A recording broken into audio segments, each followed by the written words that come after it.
Di sini saya sebutkan bahwa akad ju'alah maupun ijarah statusnya halal apabila memenuhi dua syarat. Yang pertama adalah jasa yang disediakan adalah jasa yang manfaatnya mubah.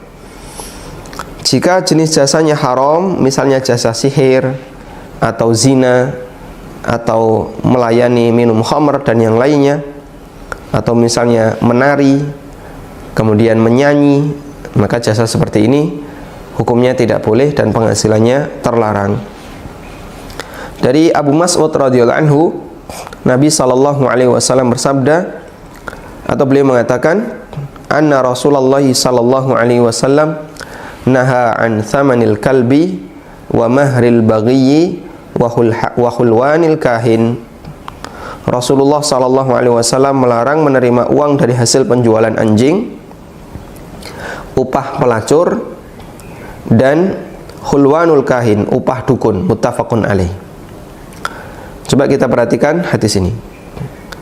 Abu Mas'ud mengatakan Rasulullah sallallahu alaihi wasallam melarang hasil penjualan anjing. Berarti anjing haram untuk diperjualbelikan.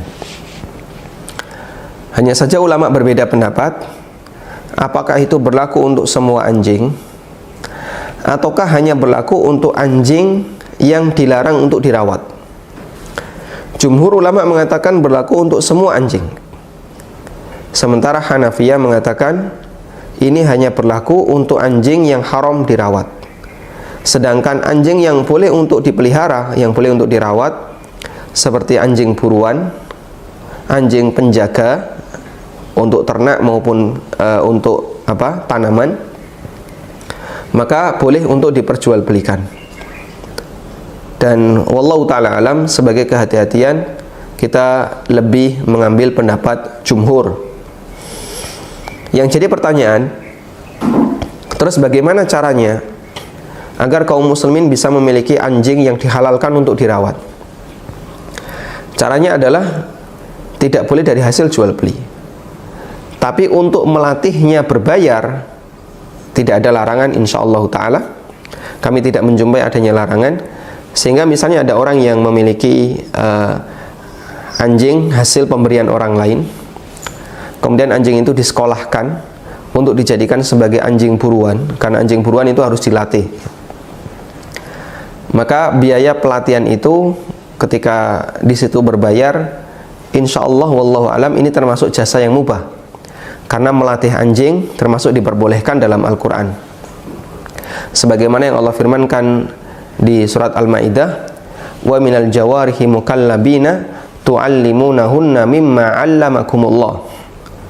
Termasuk di antara binatang yang halal adalah binatang yang ditangkap oleh anjing-anjing yang mu'allamin, yang mereka sudah dilatih. Tu'allimunahunna, yang kalian ajari mereka. Dan mengajari di sini disebutkan dalam surat Al-Maidah diizinkan oleh Allah Ta'ala sehingga hukumnya diperbolehkan. Kemudian yang kedua, mahrul baghi. Mahr artinya mas kawin, mahar. Al-baghi, pelacur. Nabi SAW menyebut upah pelacur dengan mahar. Kenapa disebut mahar? Karena sebenarnya mereka melakukan akad. Antara konsumen dengan wanita pezina ini, dia melakukan akad. Tapi akadnya tidak memenuhi syarat akad nikah. Enggak ada wali, tidak ada saksi, dilakukan secara diam-diam. Kemudian mereka melakukan akad. Misalnya, maukah kamu melayani si A dengan bayaran misalnya 1 juta dalam waktu semalam. Kemudian mereka deal. Berarti mereka melakukan akad, tapi enggak ada wali, enggak ada saksi, tidak dilakukan tasyhir, tidak diumumkan, dan seterusnya. Makanya pernikahan yang tidak ada wali, wanita menjadi walinya diri sendiri, dan tidak ada saksi, dilakukan secara rahasia. Kenapa dilarang dalam Islam? Karena ini mirip dengan perzinaan.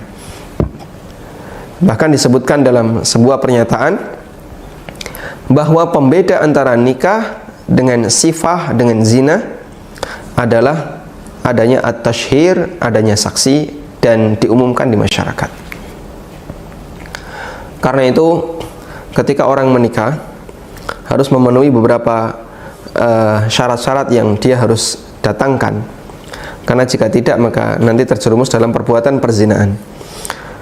Kemudian yang ketiga, wa hulwanil kahin. Hulwan artinya manisan, al-kahin artinya dukun. Dukun yang dia meramal nasib seseorang. Kenapa disebut manisan? Upah dukun disebut manisan karena dia bisa mendapatkan upah itu tanpa usaha dan tanpa kerja. Sehingga disebut manisan karena didapatkan dengan cara yang sangat enak. Komat kamit dapat duit. Sehingga Rasulullah SAW menyebut upah dukun dengan hulwanul kahin. Tayyib. Kemudian yang kedua, tidak ada unsur tolong-menolong dalam maksiat. Jika jenis jasanya mubah, namun digunakan untuk tujuan maksiat, maka upah yang diterima tidak halal.